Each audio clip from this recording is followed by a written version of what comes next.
Suami pamerkan gundik yang sedang hamil dan langsung menalakku di depan keluarga besar.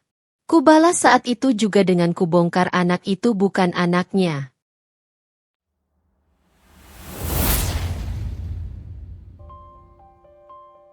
Namaku Aina Prayesti.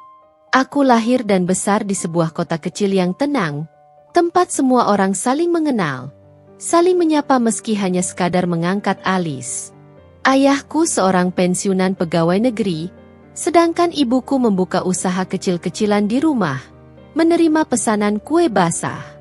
Meski hidup sederhana, keluargaku tak pernah kekurangan kasih sayang.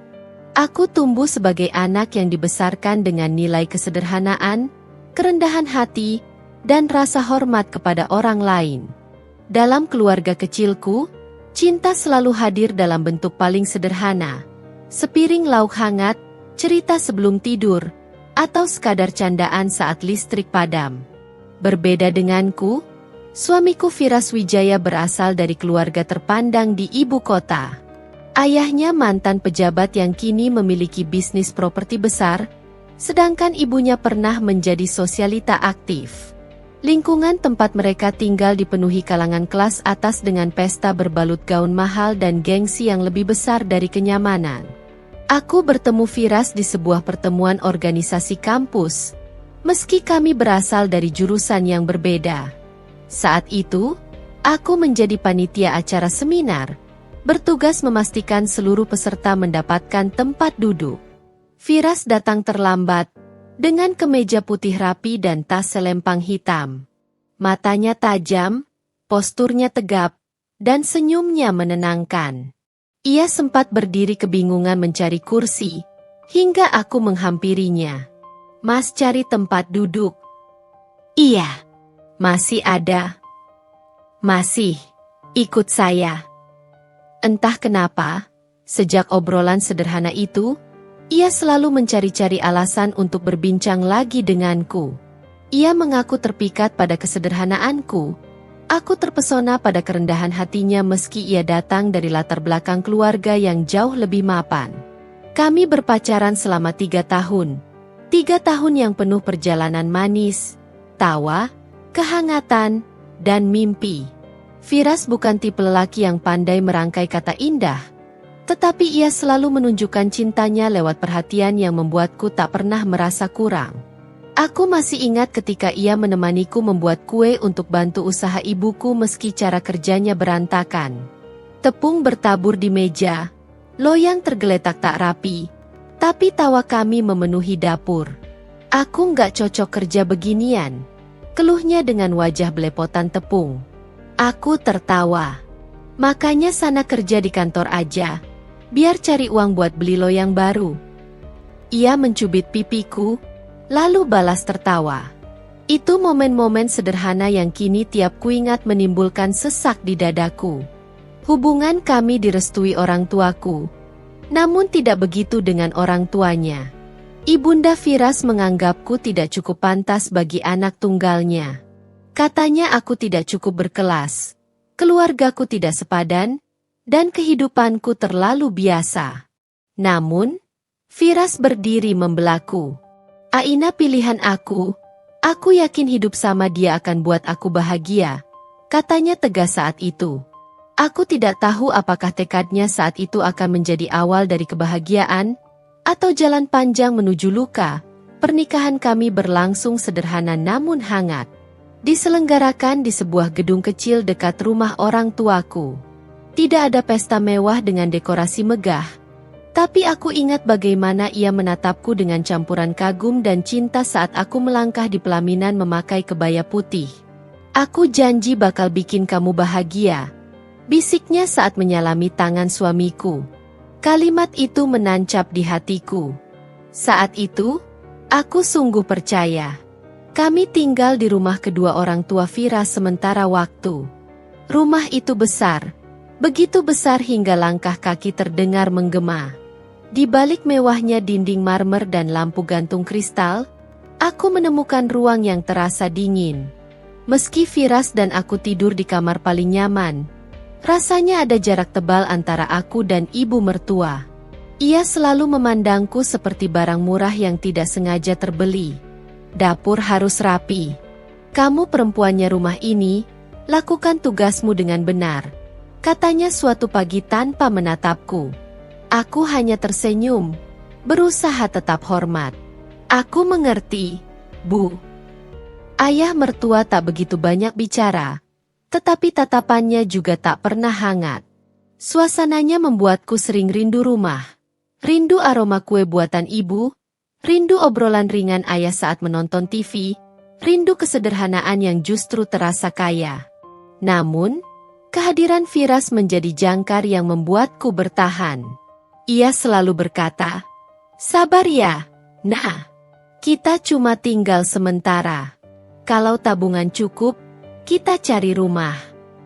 Dan aku percaya. Seperti selalu, aku memulai hari-hariku sebagai istri dengan penuh harapan. Aku bangun subuh menyiapkan sarapan, menyetrika kemeja Firas, membawakan bekalnya. Jika sempat, aku membantu ibu mertua di dapur, meski seringkali usahaku hanya menjadi bahan kritikannya. Firas bekerja sebagai manajer proyek di perusahaan konstruksi milik temannya. Ia sering pulang membawa cerita tentang rapat, tender usaha, dan rancangan bangunan masa depan. "Aina, kalau kita punya rumah nanti, aku mau halaman belakang yang besar. Biar kamu bisa tanam bunga atau sayur. Kamu suka kan?" "Suka. Tapi aku paling ingin ada dapur yang lega." Firas tertawa kecil. "Biar kue-kue yang kamu bikin makin banyak." "Iya. Nanti aku jual, biar bantu kamu nabung."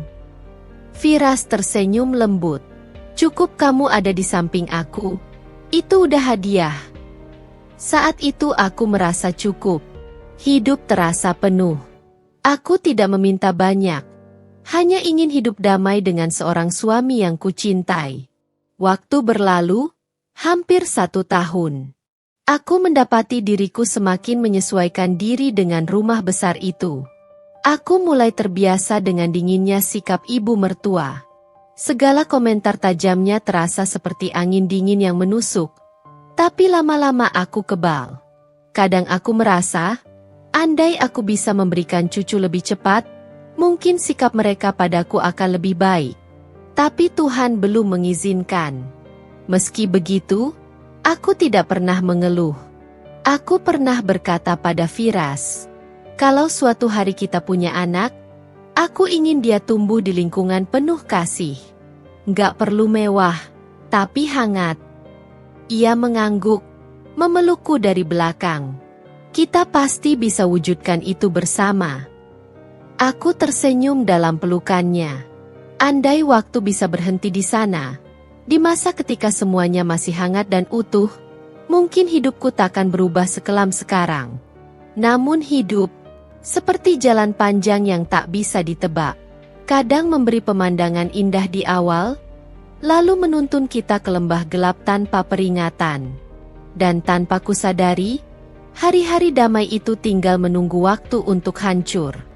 Malam itu, aku berdiri di balkon kamar, memandangi langit gelap yang dihiasi bintang-bintang kecil. Firas duduk di sampingku, memegang tanganku. "Aina," katanya pelan. Aku bersyukur nikah sama kamu." Aku menatapnya, senyumku mengembang. "Kenapa tiba-tiba ngomong begitu?" "Entah. Kayaknya, kamu selalu bikin aku tenang." Ia merapatkan tubuhnya padaku. Angin malam terasa hangat, bukan dingin. Seandainya aku tahu bahwa ketenangan itu hanya sementara, mungkin aku akan memeluknya lebih erat. Mungkin aku akan berusaha lebih kuat mempertahankan apa yang kami miliki. Atau mungkin, aku justru akan bersiap menghadapi badai yang akan datang. Karena setelah itu, perlahan tapi pasti, Firas yang dulu ku kenal akan memudar. Dan yang tersisa hanya bayangan asing yang membuatku bertanya-tanya, apa arti cinta dalam pernikahan ini? Pernikahan bukan akhir dari kisah cinta, melainkan awal dari perjalanan yang jauh lebih panjang. Itulah yang baru kusadari setelah beberapa bulan menjalani kehidupan sebagai istri Firas. Hari-hariku dipenuhi rutinitas baru, tetapi bukan berarti tanpa warna. Aku menikmati setiap prosesnya, bahkan hal-hal kecil yang dulu tak pernah terpikirkan sebagai bagian dari kebahagiaan. Aku bangun lebih pagi, menyiapkan sarapan sederhana, telur dadar, sup sayur, atau sekadar roti panggang. Sementara Firas mandi bersiap ke kantor, aku menata bekalnya dalam wadah yang kubeli dengan uang tabunganku sendiri. Wadah plastik bermotif bunga yang membuatku merasa seperti istri yang sangat berguna. Meski sederhana, aku memasak dari hati. Setiap kali ia makan bekal yang kubuat, rasanya aku turut mengisi harinya dengan doaku. Bekalnya enak banget, nah, katanya suatu hari sambil mencium keningku. Pujian itu seperti energi positif untukku bertahan di rumah yang tidak sepenuhnya menerima kehadiranku. Ibu mertua jarang menunjukkan raut puas. Entah apapun yang kulakukan, tampaknya tidak pernah sempurna di matanya. Sayurnya kepatennya terlalu lembek. Tolong lain kali masaknya jangan banyak minyak. Sering kali terlontar dari bibirnya tanpa jeda bagi perasaanku. Kadang aku membisu, kadang tersenyum, kadang hanya menarik napas panjang. Aku belajar bahwa tidak semua komentar harus dibalas. Ada saatnya diam justru jauh lebih bijak. Seiring waktu, hubungan kami sedikit membaik. Bukan karena dia mulai menyukaiku, tapi lebih karena aku sudah terbiasa. Aku tidak lagi mudah tersinggung setiap kali lidahnya mengeluarkan kata tajam. Ayah mertua masih jarang berbicara denganku. Jikapun ia mengajakku bercakap, pembahasannya tidak jauh dari hal-hal formal. Rencana pembangunan, kondisi pasar properti, atau bisnis keluarga yang tak kunjung kurlakan untuk kupahami sepenuhnya. Aku tahu batasku. Aku hanya menantu, bukan pewaris. Namun, setiap malam, ketika Firas pulang, semuanya seolah kembali normal. Ia menanyakan bagaimana hariku, mendengarkan keluh kesahku, meski terkadang ia terlihat lelah. "Kamu capek ya?" tanyaku suatu malam ketika ia pulang melewati pukul 9. "Lumayan," jawabnya panjang. Aku membawakan teh hangat, duduk di sebelahnya, membiarkan kehangatan tubuh kami mengusir rindu yang terpendam. Aku tahu dunia kerjanya tidak mudah. Menjadi manajer proyek menuntut banyak hal. Ketepatan, kecepatan, kemampuan menyelesaikan masalah, juga jaringan luas. Namun aku selalu berusaha tidak membuat bebannya bertambah. Aku ingin menjadi tempat ia pulang, tempat yang membuatnya merasa aman. Suatu hari, saat aku sedang menyapu halaman belakang, ibu mertua memanggilku. "Aina," serunya dari arah dapur. Aku segera bergegas. "Iya, Bu."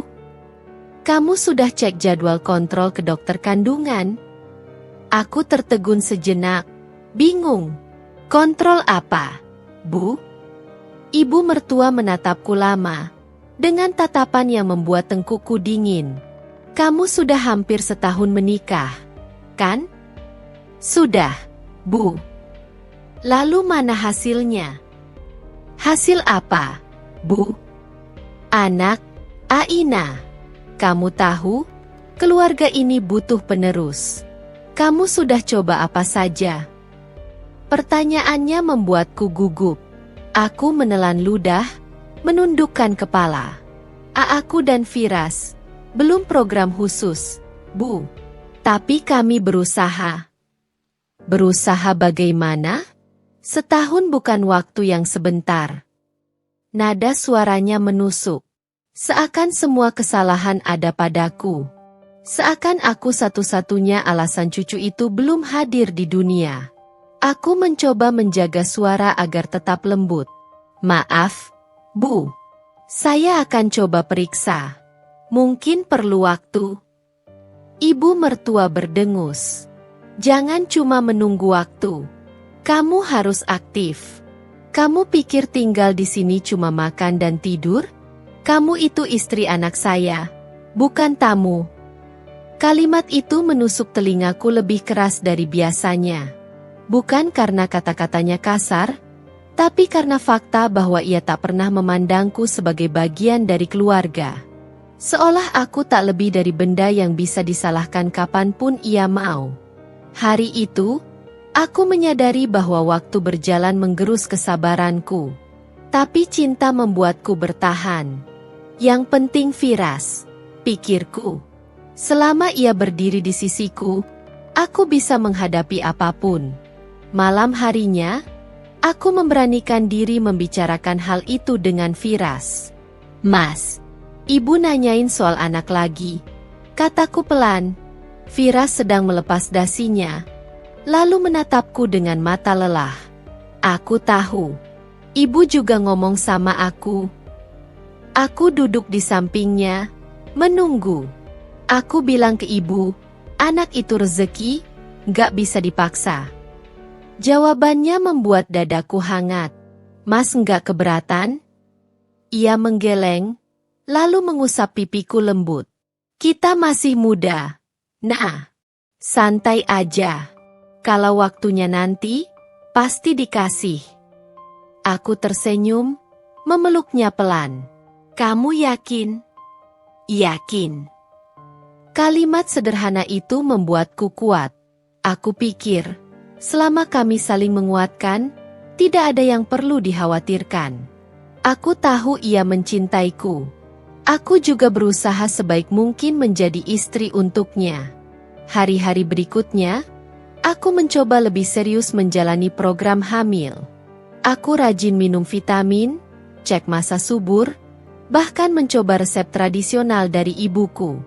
Sesekali aku ke dokter kandungan untuk pemeriksaan ringan. Hasilnya baik. Tidak ada masalah pada tubuhku.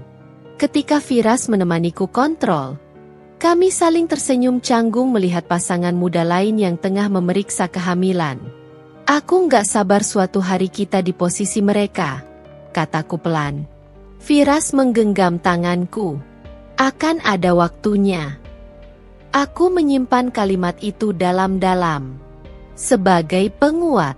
Namun, harapan itu perlahan memudar ketika kesibukan Firas mulai meningkat. Ia lebih sering bekerja hingga larut malam. Kadang pulang lewat tengah malam. Awalnya, aku mendukung sepenuhnya. Dunia kerja tidak mudah. Aku mengerti. Tapi lama-kelamaan, hatiku mulai cemas. Sesuatu terasa berbeda. Meski ia masih tersenyum padaku, ada kilatan asing di matanya. Seperti jarak yang perlahan tercipta. Seperti dinding tipis yang memisahkan kami. Perasaan itu, awalnya hanya bisikan kecil. Namun, perlahan menjadi suara yang sulit diabaikan. Aku merasakan ada perubahan. Tapi aku menepisnya. Mungkin cuma lelah. Mungkin banyak tekanan di kantor. Aku memilih percaya. Karena itu yang selalu kulakukan. Percaya. Tanpa tahu bahwa di balik kepercayaan itu, ada sesuatu yang diam-diam tumbuh. Sesuatu yang kelak menghancurkan hidupku. Musim hujan baru saja tiba ketika perubahan kecil itu mulai terasa. Awalnya tampak wajar. Setidaknya aku mencoba meyakinkan diriku demikian. Firas mulai sering pulang larut malam. Dulu, ia biasa pulang sekitar pukul 6 atau 7, dengan wajah lelah namun tetap menyunggingkan senyum. Sekarang, jam pulangnya bergeser. Kadang pukul 9, kadang 11. Pernah juga ia baru sampai rumah hampir pukul 1 dini hari. Saat itu, aku masih mencoba menormalisasi. Proyeknya pasti sedang banyak-banyaknya, kataku dalam hati. Aku tahu pekerjaan konstruksi kadang menuntut lembur, apalagi jika sedang mengejar tenggat. Aku tidak ingin menjadi istri yang mengekang. Aku ingin menjadi penopang. Namun, seiring waktu, alasan-alasan itu tidak lagi terdengar meyakinkan. Bukan dari mulutnya, Tapi dari rasa yang menekan dadaku setiap ia pulang dengan aroma asing menempel di bajunya. Satu malam, aku menunggu di ruang tengah. Jam dinding menunjukkan pukul 23.58. Hujan turun deras, menimbulkan bunyi gemuruh di atap. Rumah besar ini terasa dingin. Ibu mertua sudah tidur. Aku duduk sambil memeluk diri sendiri, menatap jam berkali-kali. Firas belum pulang. Aku menatap teleponku. Beberapa jam sebelumnya, aku mengirim pesan. Mas sudah pulang? Mas lagi di mana? Tidak ada balasan. Aku memutuskan menelpon. Nada sambung berdering, lama. Kemudian terjawab, Mas. Aku masih rapat. Nah, jangan tunggu. Tidur aja. Suara Firas terdengar pelan, terburu-buru. Rapat jam segini? Iya, ini mendadak. Mas hujan. Nanti hati-hati pulangnya. Iya. Percakapan berakhir begitu saja. Tanpa jeda. Tanpa kecupan melalui kata-kata seperti biasanya. Ada sesuatu yang berbeda. Tapi ku tahan hatiku agar tidak liar berprasangka. Aku menunggu. Menunggu. Akhirnya, sekitar pukul 1, ku dengar suara mobil di halaman. Aku berdiri dan menyambutnya di depan pintu. Firas tampak terkejut melihatku masih terjaga. Kok belum tidur? Aku nunggu Mas. Kan aku bilang tidur aja. Mas udah makan. Udara di sekeliling kami dingin. Firas melepas sepatu, melepas jasnya, dan aku mencium aroma asing. Parfum wanita. Manis, ringan. Aku mencoba menepis. Mungkin sekadar editor aroma dari kantor, dari ruangan rapat, dari siapapun. Namun, aroma itu bukan aroma biasa yang sering ku kenal dari lingkungan kerja laki-laki. Aku tersenyum kaku. Mas hujan-hujanan? Iya, kena sedikit tadi. Percakapannya terasa kaku. Tidak seperti biasanya. Ia langsung masuk kamar, mandi sebentar, lalu tidur tanpa banyak bicara. Aku berbaring di sebelahnya, menatap punggungnya yang membelakangiku.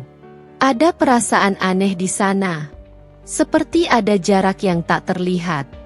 Aku mencoba menyentuh lengannya. Mas. HM. Kenapa akhir-akhir ini pulang malam terus? Kerjaan? Nah. Ada masalah? Biasa. Deadline. Aku mengangguk. Kalau butuh apa-apa, cerita ya. Aku ada buat Mas. HM. Hanya itu. Bahkan suara HM terdengar jauh. Aku merasakan rongga antara kami semakin luas. Tapi aku berkata pada diriku sendiri, semua ini hanya fase. Semua akan baik-baik saja.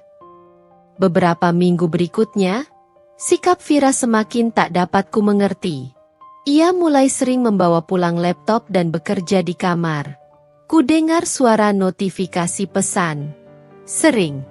Namun setiap kali aku mendekat, ia buru-buru mematikan layar atau menutup laptop. Satu malam, aku masuk kamar sambil membawa segelas susu hangat. Mas minum dulu, biar tidurnya nyenyak.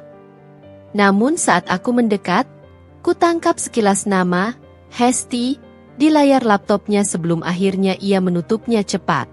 Aku tertegun. Hampir saja gelas itu bergetar di tanganku. Siapa? Mas? Siapa apa? Barusan, yang Mas chat. Namanya Hesti. Oh, itu teman kantor. Ngomongin laporan. Jam segini? Iya, dia bagian administrasi. Aku mengangguk pelan. Namun ada nada defensif di suaranya, sesuatu yang tidak pernah muncul sebelumnya. Aku tersenyum tipis, mencoba terlihat tenang. Ya sudah, jangan sering begadang ya, Mas. Kesehatan tetap penting. Ia mengangguk pelan. Namun malam itu, aku sulit tidur. Nama Hesti berputar-putar di kepalaku. Aku mencoba berpikir positif. Mungkin benar, hanya urusan kerja. Namun, naluri perempuan seringkali lebih tajam dari logika. Dan naluriku berkata, ada sesuatu yang ia sembunyikan dariku. Beberapa hari kemudian, kecurigaanku semakin besar. Aku mencuci baju Firas di kamar laundry seperti biasa. Saat merogoh saku celananya, kutemukan selembar struk restoran mewah di pusat kota. Tanggalnya, malam ketika ia mengatakan sedang rapat. Jumlah tagihan itu cukup besar untuk makan 2 orang. Aku menelan ludah. Dadaku terasa sesak. Seolah ada tangan tak terlihat yang meremas jantungku. Aku mencoba tetap tenang. Kok Mas makan di restoran? Bukannya rapat di kantor? Pertanyaan itu mengacau di pikiranku. Namun lidahku keluh. Aku tak ingin menuduh sebelum tahu kebenarannya. Aku bukan wanita yang ingin terburu-buru berprasangka. Namun, rasa curiga itu tumbuh semakin besar.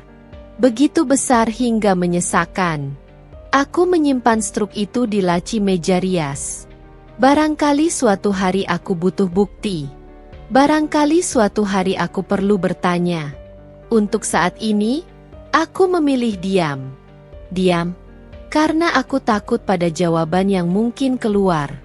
Hari-hari berikutnya, Firas semakin berubah. Ia mulai sering lupa membawa bekal yang kusiapkan. Kadang bilang sudah makan. Kadang bilang rapat mendadak. Bahkan, saat kuantar makan siang ke kantornya, ia tersentak kaget, hampir panik. Ngapain kamu kesini? Aku tersenyum kikuk. Bawain makan. Takut kamu belum makan. Kamu harusnya bilang dulu. Aku sibuk banget. Maaf. Aku cuma. Tinggal aja. Aku makan nanti. Nada bicaranya dingin. Matanya gelisah. Aku berdiri mematung. Teman-teman kantornya melihat kami sekilas. Lalu pura-pura sibuk. Ada raut aneh di wajah mereka. Kagok. Seperti menyembunyikan sesuatu. Aku pulang dengan perasaan hampa. Bekal kosong di tangan bukan masalah. Yang lebih menyakitkan adalah sikapnya. Seolah aku mengganggu. Seolah aku tidak lagi menjadi rumah baginya. Seolah ada yang lain di sana. Malam itu, aku berdiri di depan cermin, menatap diriku sendiri. Wajahku tampak pucat, mataku berkantung, kepalaku penuh pikir. Aku masih istri yang baik, kan? Bisikku pada bayangan di sana. Rutinitasku tidak berubah. Aku masih memasak, mencuci, membersihkan rumah, menunggu Firas pulang. Aku masih menjaga tutur kata di depan ibu mertua. Aku masih berusaha menjadi pelindung bagi rumah ini. Tapi mengapa? Apapun yang kulakukan terasa tidak cukup? Sejak kapan jarak itu tumbuh? Sejak kapan ia mulai menarik diri? Sejak kapan aku merasa seperti orang asing di rumahku sendiri? Tak ada jawaban. Hanya keheningan. Dan tatapan sendu dari bayanganku sendiri. Suatu sore, aku memberanikan diri mengajaknya bicara.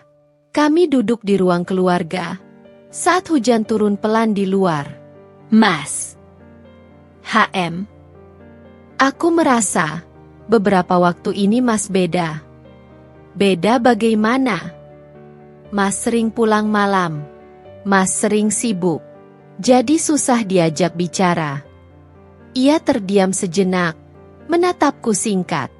Nah, aku kan kerja. Kamu ngerti kan? Aku ngerti. Tapi, bisa cerita sama aku kalau ada masalah. Gak ada masalah. Gak apa-apa cerita sama aku. Aku istri Mas. Ia menghela napas panjang. Seakan aku menjadi beban. Sudah. Nah, jangan dibesar-besarkan. Kalimat itu seperti palu menghantam dadaku. Aku diam. Bukan karena kalah, tapi karena aku tahu ia tidak ingin aku masuk ke dunianya lagi. Dan saat itu, di sebuah sore yang sayup, aku menyadari sesuatu.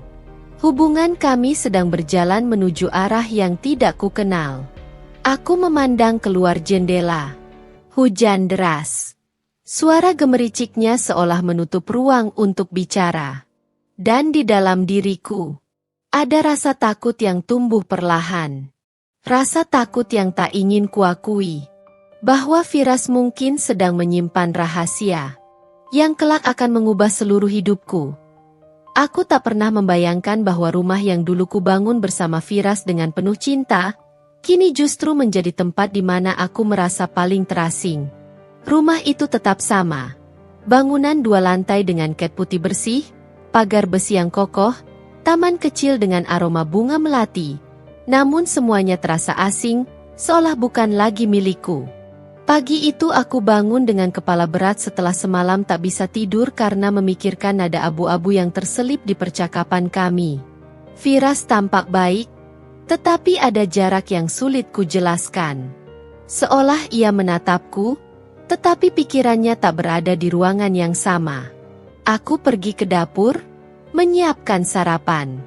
Dulu, Firas selalu datang sambil memelukku dari belakang dan mencium ubun-ubunku. Sekarang, tinggal denting sendok dan suara kompor yang menemaniku. Ketika akhirnya ia turun dari kamar, ia hanya mengangguk singkat dan duduk tanpa banyak bicara. "Mas mau sarapan apa?" tanyaku, mencoba mencairkan suasana. "Udah telat. Aku makan di luar." Suaranya pendek, dingin.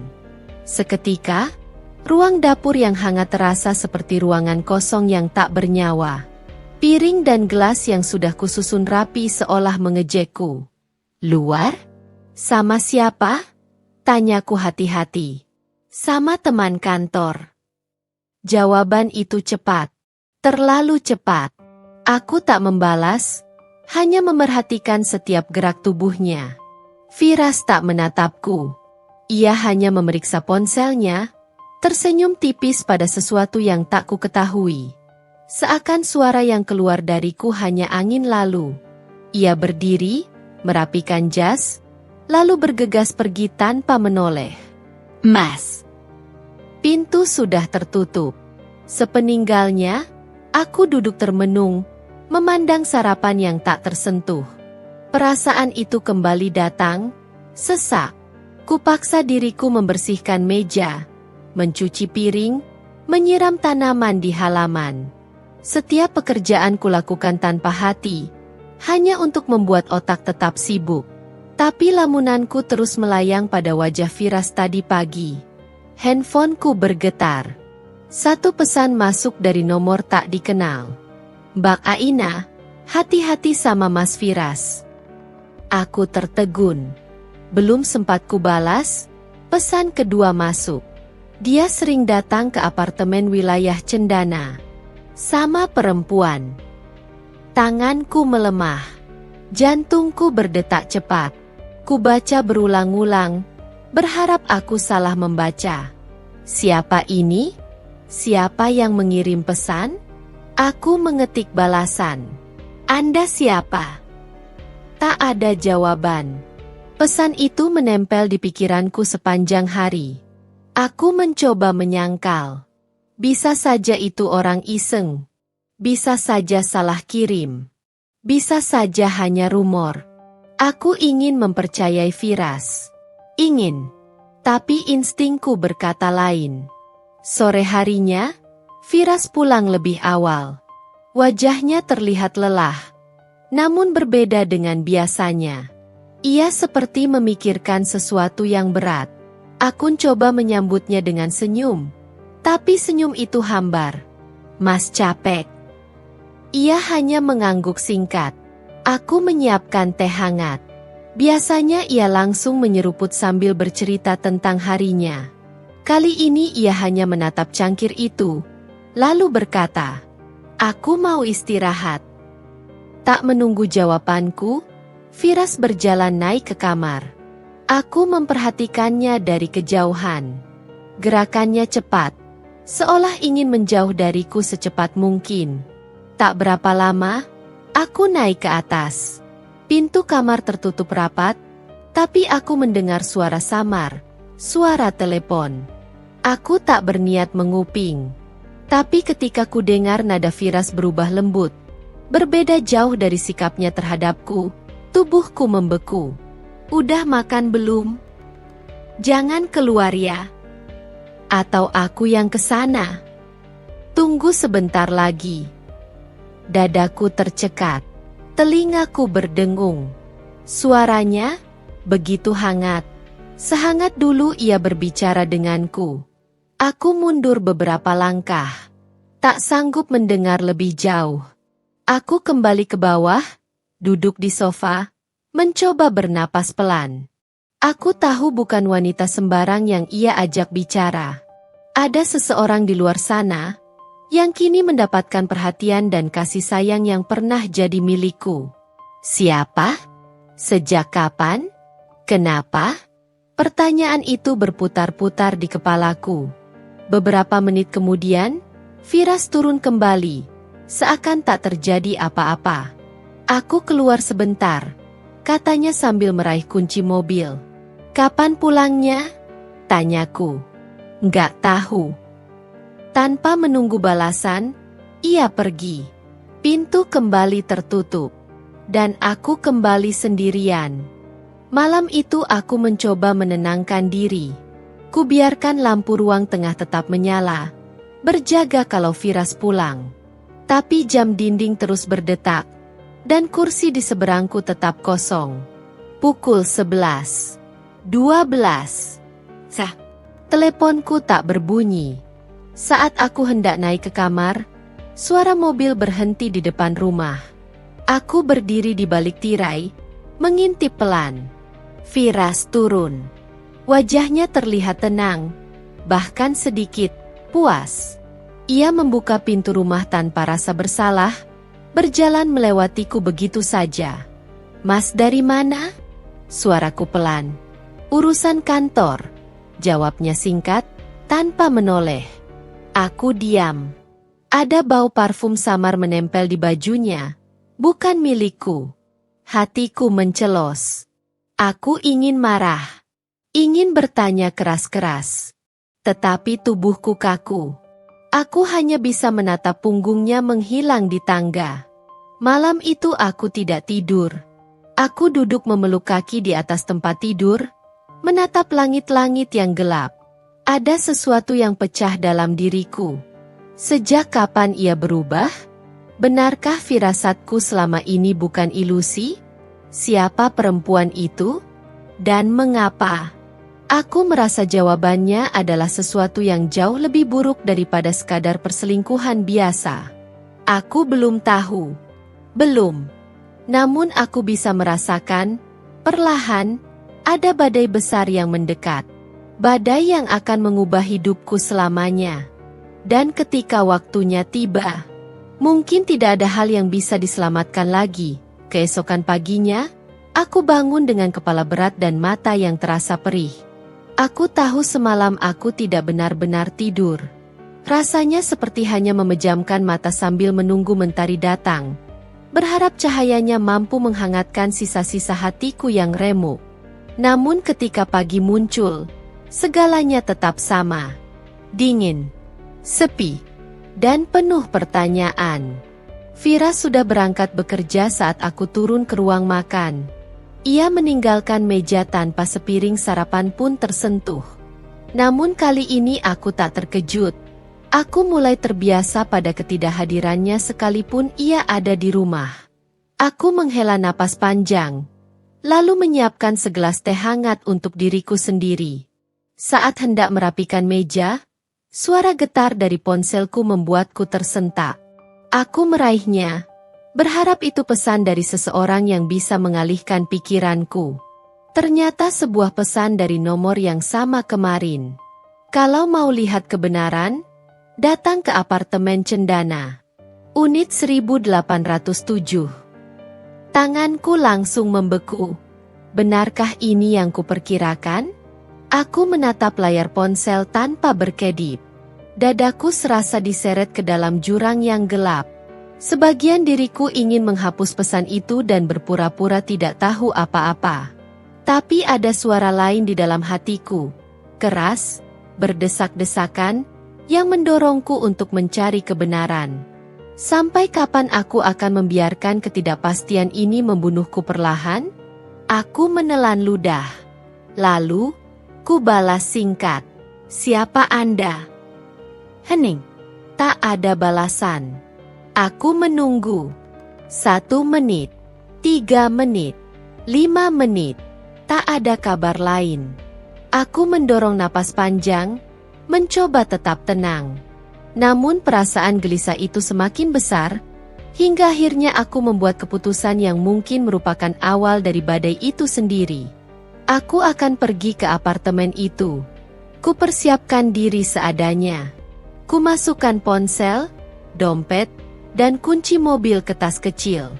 Ku tatap cermin, berusaha terlihat wajar, tapi mata sembabku mengkhianati semuanya. Dalam perjalanan, pikiranku dipenuhi ribuan asumsi. Bagaimana jika benar dia berselingkuh? Bagaimana kalau wanita itu sudah tinggal bersama?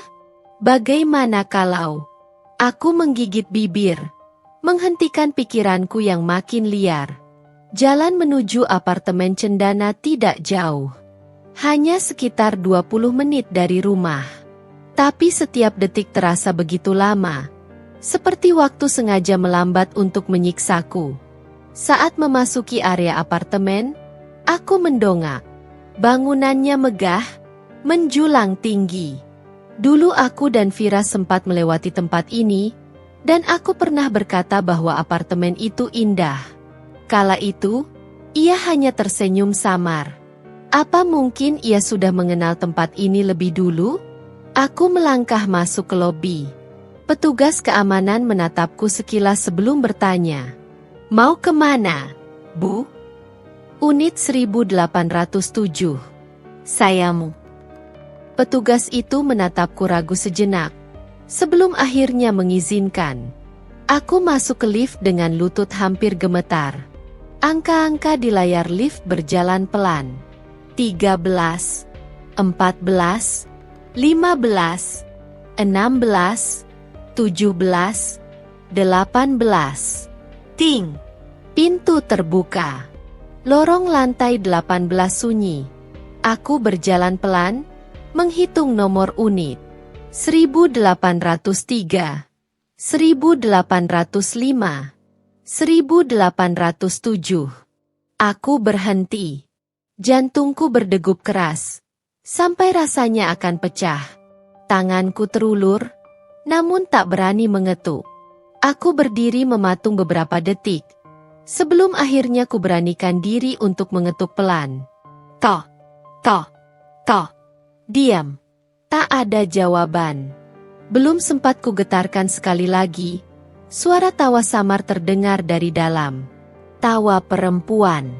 Lembut, manja, dan terlalu akrab di telingaku. Nafasku tercekat. Aku mengetuk sedikit lebih keras. Toh, toh, toh. Suara langkah mendekat. Pintu terbuka sedikit, cukup untuk memperlihatkan wajah seorang perempuan yang bahkan tak kukenal.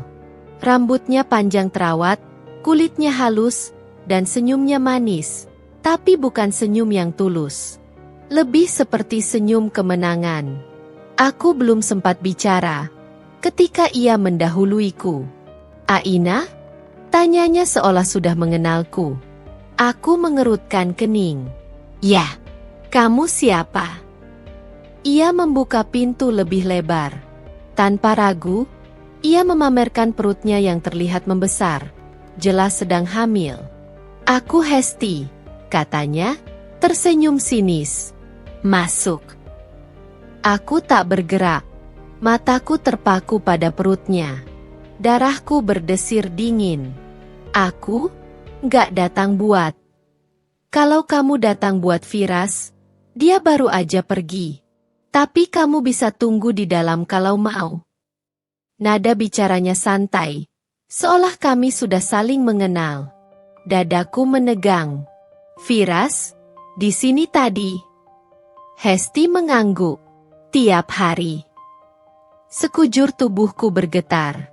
Aku merasa ingin membentaknya. Ingin menutup pintu itu keras-keras. Tapi aku tak mampu. Aku justru merasakan tubuhku terhempas oleh kenyataan pahit yang baru saja terungkap begitu telanjang di hadapanku. Hesti menyandarkan tubuh di pintu. Tatapannya merendahkan. Kamu kelihatan syok. Tapi tenang aja. Aku bakal jelasin semuanya saat waktunya tepat. Aku mengepal tangan, berusaha menahan emosi. Apa maksud kamu? Hesti tersenyum miring. Maksudku, kamu sudah nggak dibutuhkan lagi. Darahku mendidih. Namun sebelum aku membalas, suara lift terbuka di ujung lorong. Aku menoleh. Seseorang keluar. Wajahnya tidak asing. Rena, sahabatku. Aku membelalak. Rena, kamu di sini. Rena menatapku dengan raut bersalah. Sangat bersalah. Sebelum menunduk pelan. Dan dalam sekejap, aku tahu. Aku tak hanya disakiti oleh suamiku. Aku juga dikhianati oleh orang yang kupanggil sahabat. Dunia seolah runtuh di sekelilingku. Nafasku tercekat. Tubuhku bergetar tanpa bisa kukendalikan. Aku tidak siap untuk semua ini. Belum siap. Tapi badai itu semakin dekat. Menyapu tanpa ampun. Dan di tengah pusaran itu, aku tahu satu hal. Hidupku tak akan pernah sama lagi. Aku berdiri mematung di lorong dingin itu. Tataku bergantian menatap Hesti dan Rena. Mencoba memahami apa yang sedang terjadi. Rasanya, kepalaku berputar. Dunia menjadi kabur seolah aku sedang berada dalam mimpi buruk yang tak berujung. Rena menunduk dalam-dalam, seolah takut menatap mataku. Hesti malah tersenyum tipis, puas melihat keterkejutanku. Suara AC dari lorong terdengar sayup, menjadi satu-satunya bunyi yang mengisi ruang hening ini. Aku mencoba mengumpulkan sisa-sisa kekuatan untuk berkata. Jelaskan, ucapku pelan namun tegas. Rena menegakkan wajahnya pelan. Bibirnya bergetar. Aina, aku bisa jelasin. Aku menggeleng pelan. Mulai sekarang, desisku. Rena menarik napas panjang. Aku baru tahu semuanya seminggu lalu. Aku nggak tahu harus gimana. Mau bilang ke kamu, tapi semua rumit. Rumit? Aku mengecilkan mata. Kamu sahabatku, Ren. Kamu tahu aku lagi curiga sama Firas. Kamu tahu aku lagi berjuang mempertahankan rumah tanggaku. Tapi kamu menyimpan ini. Rena memejamkan mata. Tangannya mengepal. Aku takut kamu hancur kalau dengar langsung dariku. Aku tertawa kecil, bukan tawa bahagia. Terlambat. Aku sudah hancur sekarang. Hesti menyela, suaranya lembut namun sinis. Lebih baik kamu masuk. Aina, kita bicara baik-baik di dalam. Aku menatap perutnya. Perut yang menonjol. Perut yang katanya mengandung anak dari suamiku. Kalau ku bilang aku tidak mau masuk, tanyaku datar. Hesti mengangkat bahu, seolah tak peduli. Ya sudah, tapi cepat atau lambat, kamu tetap harus tahu kebenarannya. Aku memejamkan mata sejenak, menarik napas dalam-dalam. Ku tengok lagi wajah Rena. Aku ikut. Tapi kamu, Rena, ikut masuk juga. Rena mengangguk pelan. Kami bertiga masuk ke dalam unit 1807. Interiornya rapi, modern, dan familiar.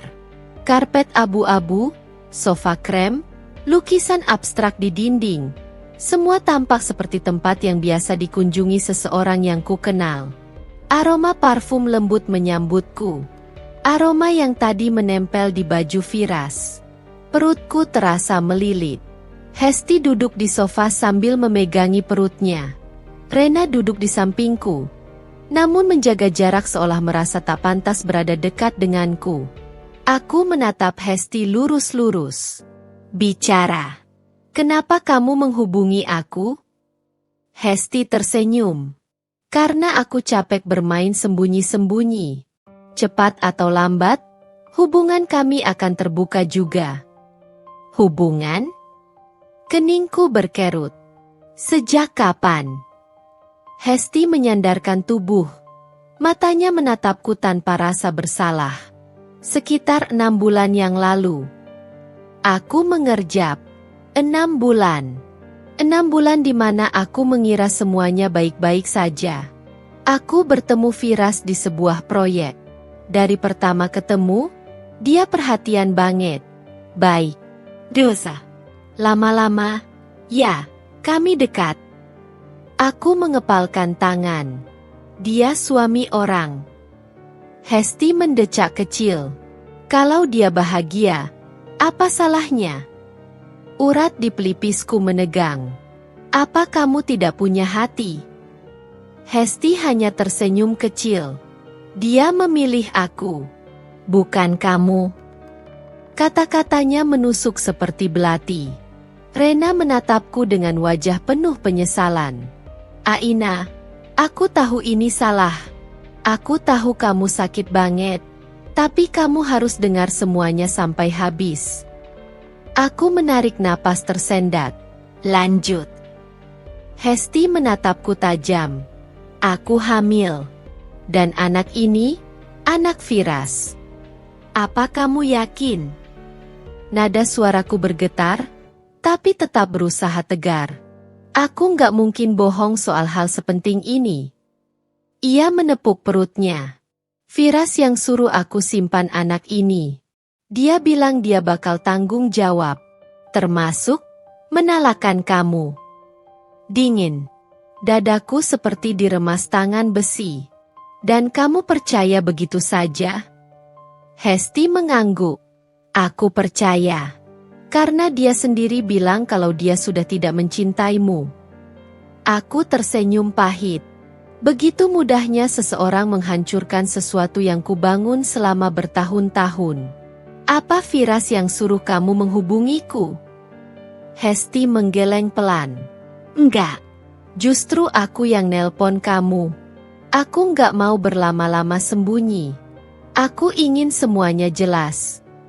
Aku memijat pelipis. Jadi kamu pamer. Aku cuma ingin kamu tahu posisi kamu sekarang. Aku berdiri perlahan. Terima kasih sudah menunjukkan wajah asli kalian. Hesti mendengus. Kamu marah pun percuma. Pada akhirnya, aku yang dipilih. Aku membalikan badan, tapi langkahku tertahan saat Rena memegang lenganku. Aina, tunggu. Aku menatapnya. Kenapa kamu ada di sini, Rena? Butir air mata jatuh di pipinya. Aku yang pertama kali tahu soal mereka. Aku nggak sengaja lihat Firas masuk ke sini beberapa waktu lalu. Aku ikuti, dan aku lihat mereka berdua. Aku menarik tanganku dari genggamannya. Kamu sahabatku. Kenapa kamu tidak bilang? Rena menangis. Aku takut. Nah, aku takut kamu nggak kuat. Aku tertawa getir. Justru sekarang aku lebih hancur karena kamu diam. Rena terisak. Aku minta maaf. Aku benar-benar minta maaf. Aku tak membalas. Yang terasa dalam dadaku hanya ngilu luar biasa. Tanpa berkata apa-apa lagi, aku melangkah keluar dari unit itu. Hesti hanya mengamati sambil tersenyum miring. Saat pintu tertutup, barulah napasku tersengal. Pedih itu menyerang tanpa ampun. Namun, di antara rasa sakit itu, ada satu hal yang mulai menyala di hatiku. Aku tak boleh hancur hanya karena ini. Jika benar Firas ingin mengakhiri rumah tangga ini demi perempuan lain, maka aku akan hadapi. Dan ketika waktunya tiba, aku akan membalas. Dengan cara yang tak akan pernah mereka lupakan. Langkahku terasa berat saat meninggalkan lorong apartemen itu. Napasku tidak beraturan, seolah paru-paru menolak bekerja. Setiap detik yang berlalu seakan menegaskan bahwa hidupku baru saja terbelah dua. Sebelum aku tahu, dan setelah aku tahu. Hujan tipis mulai turun saat aku tiba di parkiran. Tetesannya menimpa kaca mobil, meninggalkan jejak seperti garis-garis luka yang tak bisa hilang. Aku duduk di dalam mobil beberapa menit tanpa menyalakan mesin. Kepalaku penuh, dadaku sesak. Benarkah? Firas sudah sejauh itu? 9 tahun menikah. 9 tahun menemani jatuh bangunnya. 9 tahun menabung mimpi untuk masa depan kami. Dan sekarang, semua itu terasa seperti pasir yang mengalir di sela-sela jari. Tak bisa dicegah, tak bisa dipegang. Aku meremas setir mobil, mencoba menenangkan pikiranku. Ada kemarahan, sakit hati, kecewa, semuanya bercampur jadi satu. Tapi di balik semua itu, ada dorongan kuat yang mulai tumbuh. Aku harus pastikan kebenaran ini. Dengan mataku sendiri. Dengan bukti yang tak bisa disangkal. Aku tidak langsung pulang. Alih-alih, aku menepi di sebuah minimarket 24 jam. Dari laci dashboard, kuambil sebuah buku kecil. Catatan keuangan rumah tangga.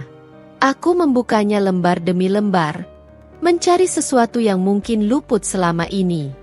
Beberapa bulan terakhir, pengeluaran Firas meningkat drastis. Ada transaksi apartemen, cincin berlian, spa premium, restoran mewah.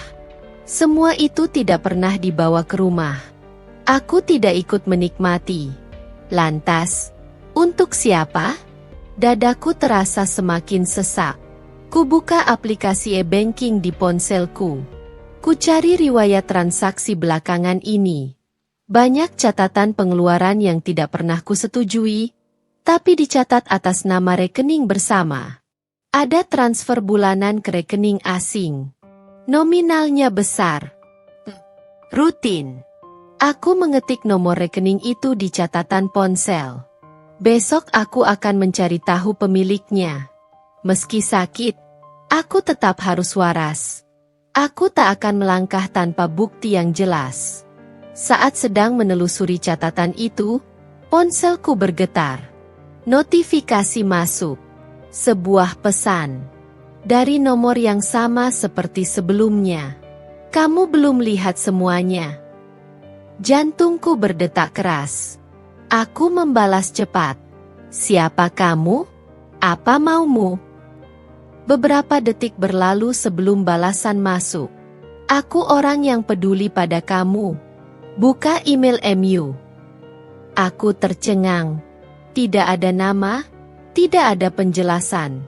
Dengan jari gemetar, ku buka email. Kotak masuk paling atas. Subjek, bukti.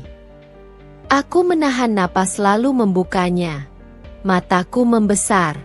Di dalamnya ada berkas foto. Bang. Foto Firas dan Hesti di restoran. Di taman. Di dalam mobil yang kusadari itu mobil perusahaan. Ada juga foto mereka di apartemen, persis pintu yang tadi kubuka. Tidak hanya itu. Ada satu foto yang membuat tubuhku seketika membeku. Foto hasil pemeriksaan kehamilan Hesti. Tertulis nama rumah sakit dan tanggal pemeriksaan, sebulan lalu. Dan di kolom keterangan, tertera nama pendamping, Firas Pradipta. Suamiku. Kurasakan udara seperti lenyap dari dunia. Tanganku gemetar keras saat kututup email itu. Ini bukan hanya selingkuh. Ini bukan hubungan singkat yang tiba-tiba. Mereka merencanakan semuanya. Rapi. Terstruktur. Senyap. Lama aku duduk di sana, memandangi hujan yang makin deras. Bukan hanya rasa sakit yang menggerogoti, tapi kesadaran pahit bahwa aku ditinggalkan tanpa diberi kesempatan tahu, bahkan tanpa dipertimbangkan. Lalu, ponselku kembali bergetar. Pesan baru masuk. Jika kamu ingin bukti lebih, ikuti ini. Ada alamat terlampir. Klinik kecil di pusat kota. Aku memejamkan mata sejenak, mengatur napas. Apapun yang menungguku di sana, aku harus siap. Klinik itu kecil, terpencil, hampir tak terlihat dari jalan besar. Aku datang tanpa janji, hanya bermodal tekad dan rasa ingin tahu. Ruang tunggu sepi. Bau obat menyengat. Seorang resepsionis menatapku sambil berkata, "Bisa kami bantu?" Aku tersenyum kaku. Saya ingin bertemu dengan Bapak Arman. Resepsionis langsung terdiam. Ia meneliti wajahku, lalu mengangguk pendek. "Silakan tunggu." Tak sampai 5 menit, seorang pria paruh-baya memanggil namaku. "Aina." Aku berdiri. "Ya, saya." Ia mempersilakan aku masuk ruang kecil yang hanya berisi meja, 2 kursi, dan lemari berisi berkas medis. "Aku tidak tahu harus mulai dari mana," katanya. Aku mengangguk. "Mulailah dari yang paling penting." Pria itu menghela napas panjang. "Kamu istrinya Firas, bukan?" Aku mengencangkan rahang. "Ya." "Saya pernah dimintai tolong oleh seseorang. Dia bilang ini penting untuk keselamatan anak dan ibunya." Ia menatapku hati-hati. Yang dimaksud adalah Hesti. Aku mengerutkan kening. "Keselamatan?" "Ya. Hesti datang ke sini 2 bulan lalu. Waktu itu dia ketakutan. Katanya, dia tidak yakin siapa ayah dari bayi yang dikandungnya." Jantungku berdegup lebih keras. "Tidak yakin?" Pria itu mengangguk. Dia mengaku sempat bersama pria lain sebelum dekat dengan Firas. Tanganku meremas tas begitu erat sampai buku-bukuku memutih. "Jadi, anak itu tidak bisa dipastikan ayahnya siapa," lanjutnya cepat. "Hesti minta pemeriksaan. Dia bilang dia akan mencocokkan DNA setelah bayi lahir. Tapi aku menunggu." Napasku tercekat. Beberapa minggu setelah itu, dia kembali. Tapi kali ini dia datang bersama Firas. Mereka meminta agar semua catatan pemeriksaan Hesti sebelumnya dihapus. Firas bahkan membayar mahal untuk itu. Dunia di sekitarku terasa bergeser. Lantai seolah bergoyang. Aku memegang ujung meja agar tak jatuh. Hapus catatan pemeriksaan? Menghilangkan bukti bahwa Hesti pernah meragukan ayah bayi itu? Untuk apa? Jawabannya jelas. Agar ketika waktunya tiba, semua orang percaya bahwa bayi itu milik Firas. Agar aku tampak seperti istri yang kalah. Agar mereka terbebas dari rasa bersalah. Pria itu melanjutkan. "Saya menyimpan salinan rahasia. Karena sesuatu terasa tidak benar." Ia kemudian menyerahkan sebuah amplop coklat.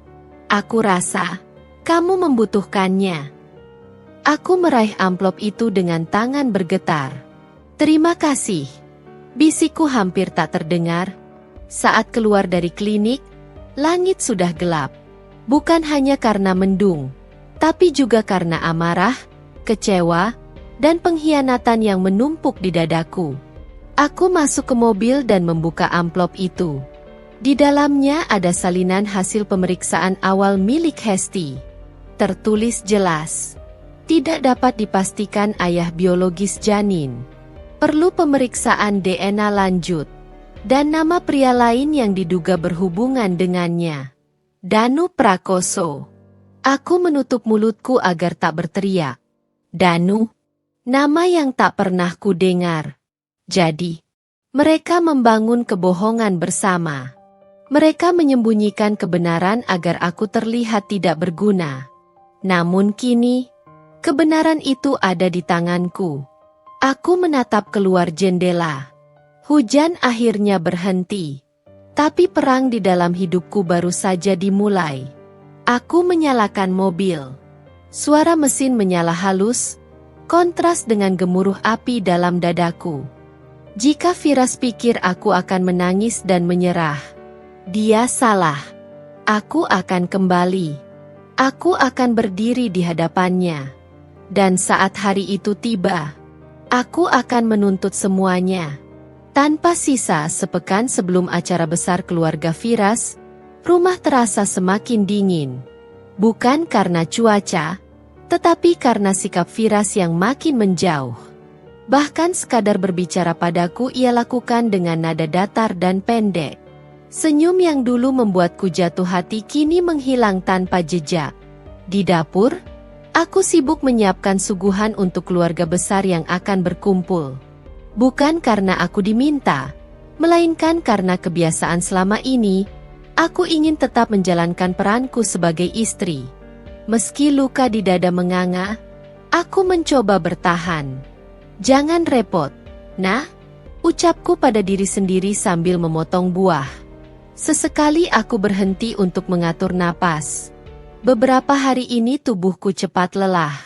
Aku sering pusing. Bahkan pagi tadi sempat hampir pingsan. Tapi aku mengabaikan semuanya. Mengira itu hanya akibat tekanan batin. Acara keluarga besar kali ini adalah perayaan ulang tahun pernikahan mertua. Biasanya meriah dan penuh kehangatan. Para sepupu, paman, bibi, semua datang. Dulu aku menantikannya, tetapi kini tidak. Firas memintaku berdandan sedikit lebih rapi.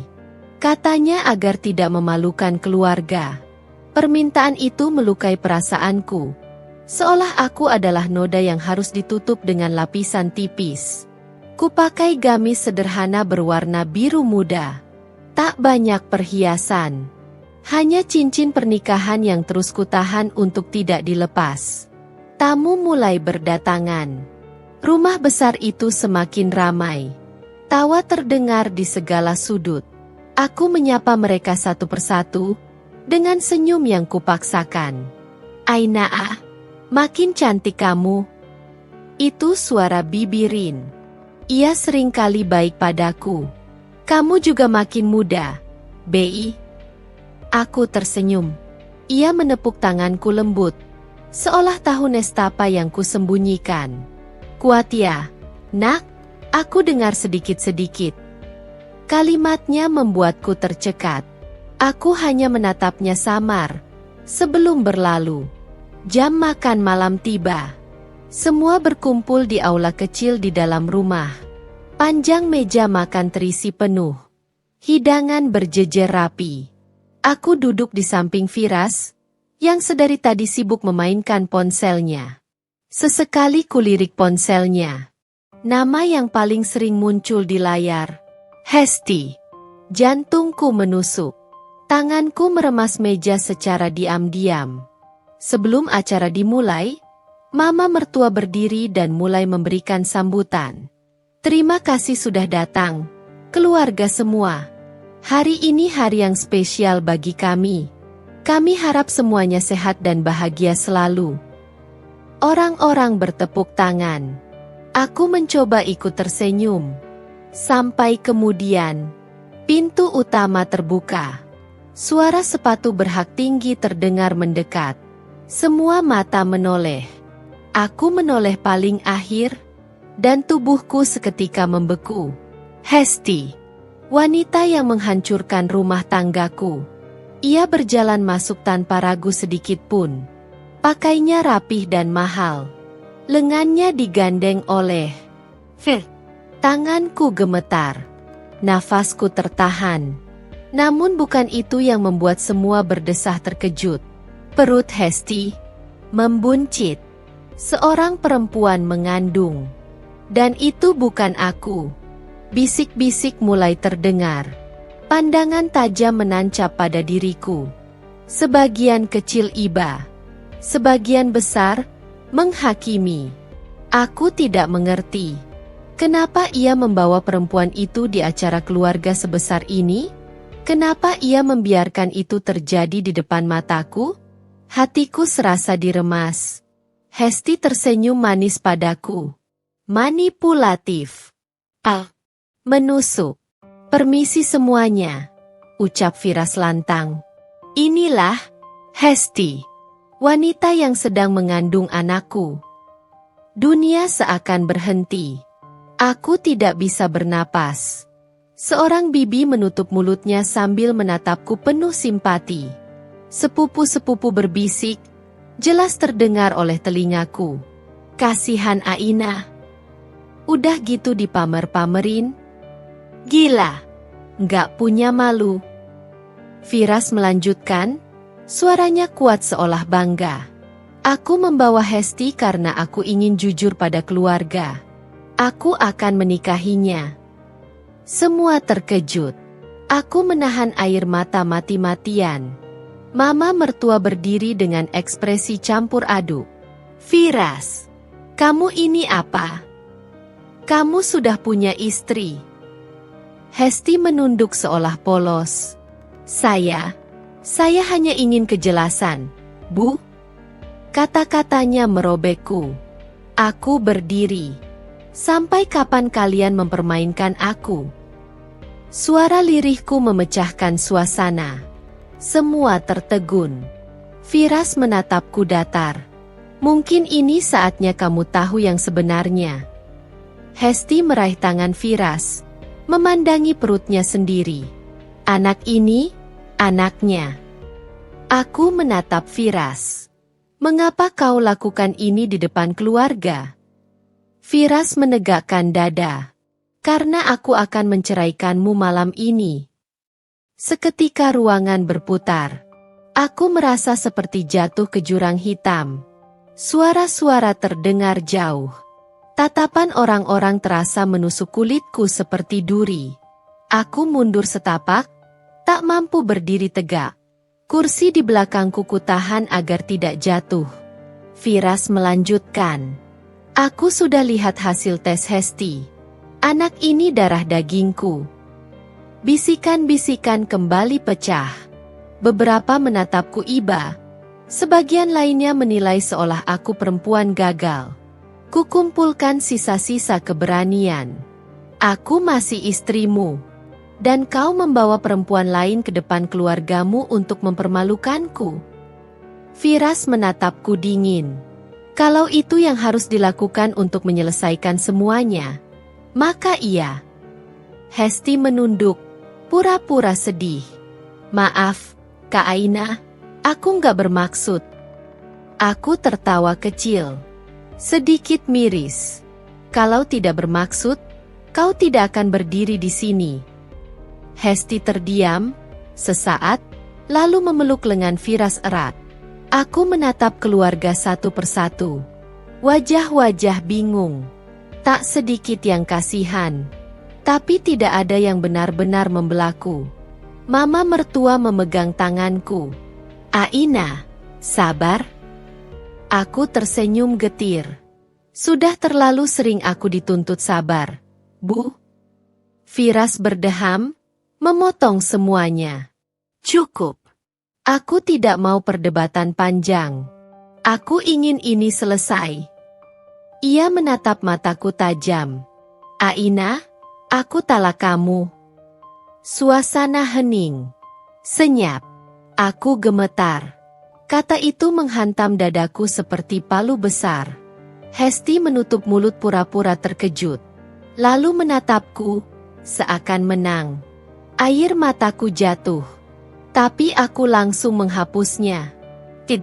Aku tidak boleh terlihat lemah. Aku menegakkan kepala. Kalau begitu, aku juga punya sesuatu untuk dikatakan. Hesti dan Firas menatapku bingung. Aku mendekat, menatap tepat mata mereka. Pelan, jelas, dan dingin. Kubiarkan kata-kata itu keluar. Anak yang kau banggakan itu bukan anakmu, Firas. Ruangan meledak. Bibir Hesti bergetar. Wajah Firas memucat. Keluarga heboh. Mama mertua hampir terjatuh. Aku menatap mereka. Tanpa gentar. Panggung sudah berubah. Kini, giliranku. Ruangan itu mendadak riuh setelah perkataanku meluncur. Anak yang kau banggakan itu bukan anakmu, Firas. Wajah-wajah yang tadinya mencibir kini berubah menjadi terperangah. Sebagian tak percaya, sebagian menunggu lanjutan penjelasan seolah menonton pertunjukan dramatis yang tak terduga. Firas menatapku tajam. Nafasnya naik turun, rahangnya mengeras. "Aina, jangan asal bicara," bentaknya. Hesti melangkah mundur, kedua tangannya merangkul perutnya seolah melindungi. "Kakak Aina, apa maksudmu?" Aku mengangkat dagu, menatap mereka berdua tanpa gentar. Maksudku sangat jelas. Anak itu bukan anak Firas. Hening seketika. Seorang paman berdeham, mencoba menghentikan suasana yang memanas. "Aina, apa yang sebenarnya terjadi?" Aku mengembuskan napas perlahan. "Kalau kalian semua mau mendengar, aku akan jelaskan." Firas melangkah mendekat. Berhenti bicara hal yang tidak masuk akal. Aku menatapnya tajam. "Kamu pikir aku akan diam setelah semua ini?" Kupalingkan wajah ke arah keluarga besar. Minggu lalu, aku menerima telepon dari seseorang. Orang yang pernah dekat dengan Hesti. Wajah Hesti pucat seketika. Orang itu memberitahuku bahwa Hesti pernah menjalin hubungan dengan pria lain sebelum bersama Firas. Orang-orang langsung berbisik. "Heh? Jadi, itu anak siapa?" "Bisa jadi bukan anak Firas." Hesti segera menggeleng panik. "Bohong!" Kak Aina mengarang. "Dia iri karena aku hamil." Aku tersenyum tipis. "Iri? Jika ingin anak, aku bisa mengusahakannya, Hesti. Tapi aku tidak akan mengorbankan kehormatan." Hesti hendak membantah, namun aku mengeluarkan sesuatu dari tas kecilku, sebuah amplop coklat. Seluruh keluarga memperhatikannya dengan penuh penasaran. "Apa itu?" tanya mertua laki-laki, suaranya tegang. Aku meletakkan amplop itu di meja. "Sebelum datang ke sini, aku membawa sesuatu. Sebagai antisipasi. Karena aku sudah curiga sejak lama." Firas menatap tajam. "Kamu merencanakan ini?" Aku menatapnya datar. "Kamu yang memulai. Aku hanya membalas." Kuharap tanganku tidak terlihat bergetar saat merogoh isi amplop, serangkaian kertas hasil pemeriksaan. Ini hasil tes DNA screening yang dikirimkan seseorang kepadaku. Dan pria yang berpotensi menjadi ayah dari anak yang dikandung Hesti, bukan kamu, Firas. Semua membelalakan mata. "Tes DNA? Dari mana kamu dapat itu?" Itu suara salah satu sepupu. Aku menatap Hesti lekat-lekat. Dari pria yang pernah bersamanya. Dia curiga Hesti memanfaatkannya. Dan saat mengetahui Hesti dekat dengan suami orang, dia merasa harus mengungkapkan semuanya. Firas meraih kertas itu dengan tangan bergetar. "Ini bohong. Ini pasti palsu." "Kalau tidak percaya, ucapku," suaraku tegas. "Kita lakukan tes DNA resmi sekarang. Di rumah sakit. Aku siap membayarnya." Hesti memucat. Tubuhnya goyah. Aku, itu tidak perlu," katanya terbata. "Kenapa tidak perlu?" tanyaku, mata mengerling sinis. "Takut terbongkar?" Hesti terdiam, wajahnya pucat pasi. Firas menatap Hesti, nada suaranya berubah penuh kecurigaan. Hesti, kamu bilang anak ini benar-benar anakku? Hesti gelagapan. Tentu. Aku yakin, aku. Tapi kau tidak berani tes DNA? Potongku cepat. Hesti terdiam. Tanda yang cukup untuk membuat seluruh keluarga curiga. Mama mertua memegang dadanya. Astaga, jangan bilang. Aku melanjutkan. Selama ini aku berusaha percaya pada Firas. Tapi ketika aku melihat perubahan sikapnya, aku tahu ada sesuatu yang disembunyikan. Kulanjutkan. Suaraku bergetar tapi jelas. Lantas pria yang menghubungiku itu mengirimkan bukti bahwa dia pernah menjalin hubungan dengan Hesti pada periode yang sama ketika Firas mulai menjauh dariku. Semua keluarga terkejut. Apa maksudmu Firas menjauh karena dia pikir anak itu miliknya?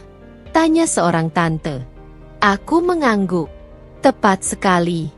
Dan Hesti pintar memainkan alurnya. Dia tahu Firas sedang rapuh secara emosional dan mudah dimanipulasi. Firas mengepalkan tangan. Cukup, Aina. Aku menggeleng. Belum selesai. Aku berjalan mendekati Hesti. Kalau benar anak itu milik Firas, kamu seharusnya tidak takut. Hesti mundur satu langkah. Mari kita tes besok. Bahkan malam ini kalau perlu. Hesti menggigit bibir. Matanya mulai berkaca-kaca. Kenapa kamu melakukan ini padaku? Aku tersenyum getir. Aku hanya membongkar kebenaran.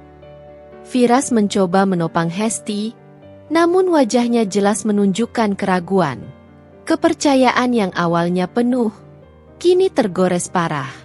Hesti menatap Firas penuh ketakutan. Kak, kamu percaya aku kan? Firas terdiam. Kali ini, diamnya bukan berarti yakin, tapi bingung dan terluka. Mama mertua menarik napas dalam-dalam. Kita harus memastikan demi kebenaran. Hesti menatapnya tak percaya. Bu nggak percaya sama aku? Bukan soal percaya atau tidak, jawab mama mertua. Tapi kita harus adil pada semua orang. Aku menunduk hormat. Terima kasih, Bu. Firas menatapku kecewa dan marah bercampur. Kamu benar-benar tega, Aina. Aku balik menatapnya. Aku hanya melindungi diriku. Dan melindungimu dari kebohongan yang lebih besar. Perlahan, desakan keluarga membuat Hesti menangis. Air matanya mengalir cepat tanpa riasan yang mampu menutupinya. Aku. Suaranya pecah. Aku tidak bisa tes DNA. Semua terkejut. Kenapa? Suara Firas meledak. Hesti jatuh berlutut sambil menutup wajah. Aku nggak yakin. Itu anak siapa? Gelombang keheningan tercipta. Tak ada suara, meski ruangan penuh. Firas memucat. Seakan darahnya surut. Ia mundur perlahan, menatap Hesti dengan mata kosong. Kamu mempermainkan aku. Hesti menggeleng kuat, memegang kaki Firas. Tidak, aku sayang kamu. Aku hanya takut kamu pergi. Firas menjauh, wajahnya penuh jijik. Hesti menoleh padaku, wajahnya penuh amarah bercampur putus asa. Kamu puas sekarang? Kamu hancurkan semuanya. Aku menatapnya tenang. Kamu yang menghancurkan dirimu sendiri. Hesti menangis keras. Suara isaknya memenuhi ruangan. Sementara aku berdiri tegak. Untuk pertama kalinya malam itu, aku tidak merasa sebagai korban.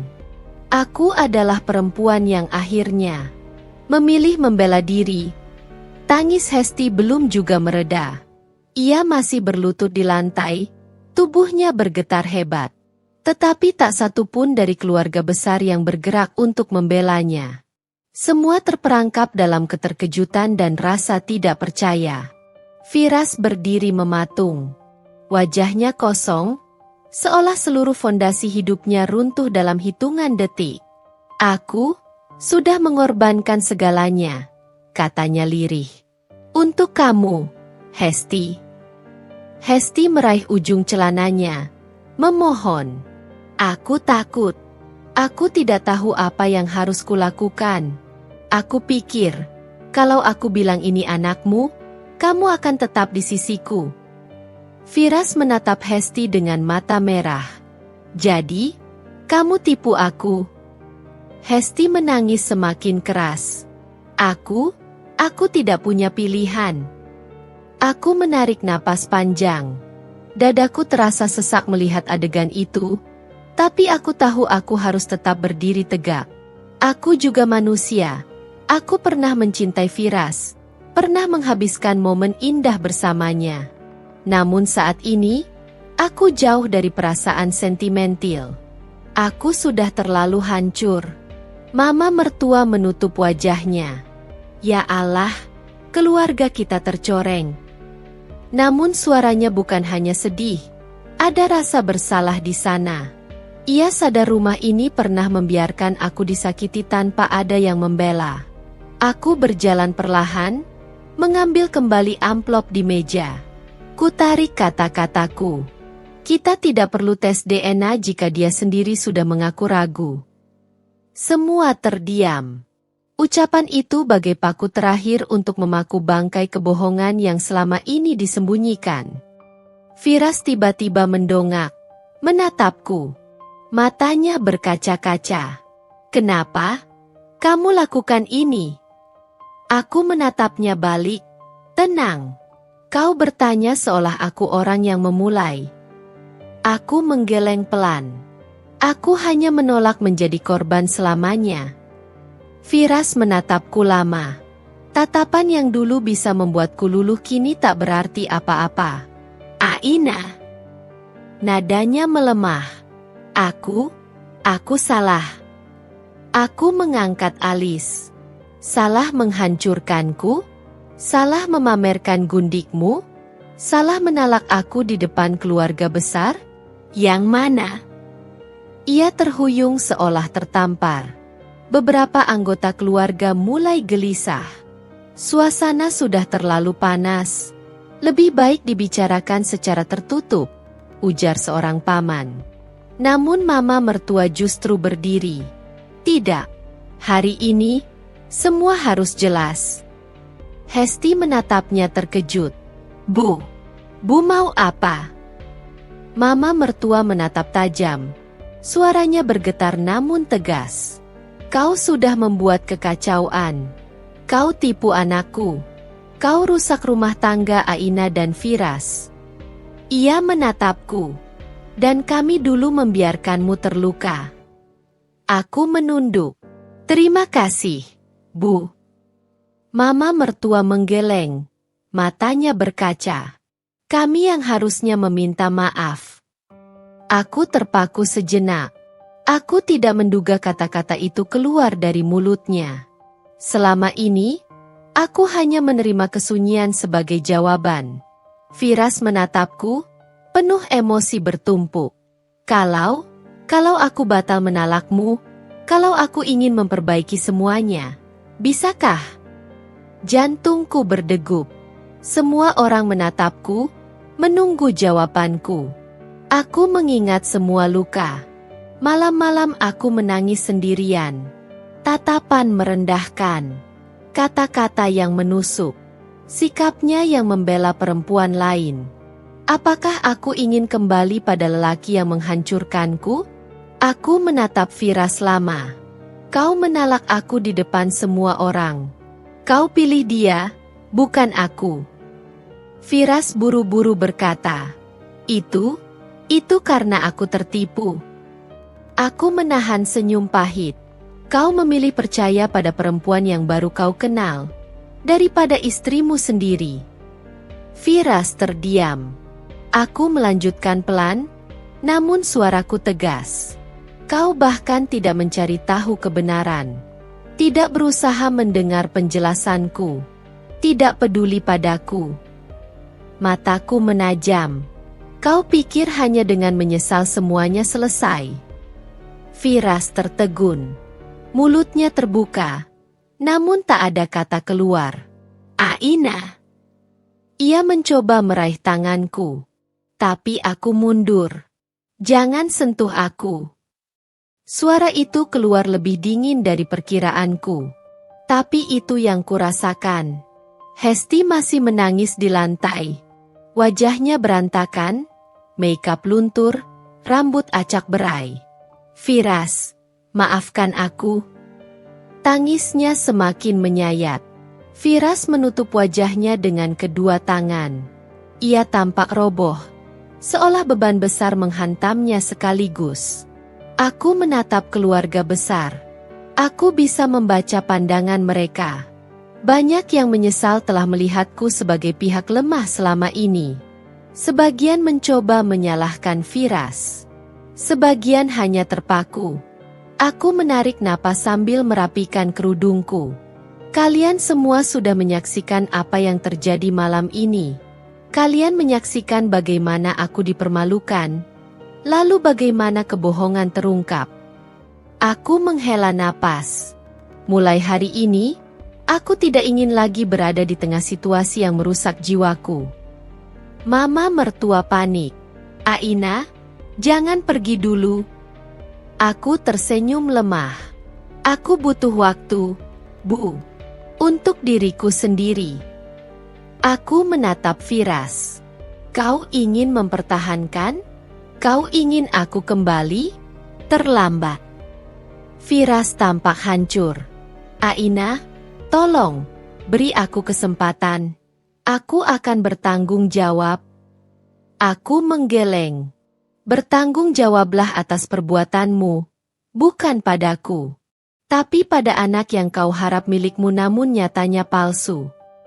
Aku menatap Hesti. Dan padanya. Hesti menangis semakin keras. Aku meraih tasku. Langkahku pelan namun pasti. Saat melewati pintu, aku berhenti sejenak. Tanpa menoleh, aku berkata, aku pulang. Bukan sebagai istri Firas, tapi sebagai diriku sendiri. Lalu aku melangkah pergi. Satu persatu keluarga menyingkir memberi jalan. Sepi mengiringi langkahku. Begitu pintu tertutup di belakangku, aku menatap langit. Untuk pertama kalinya setelah sekian lama, aku bisa bernapas. Tapi jauh di dalam dada, aku tahu, ini belum akhir. Ini baru permulaan. Untuk membangun hidup yang baru.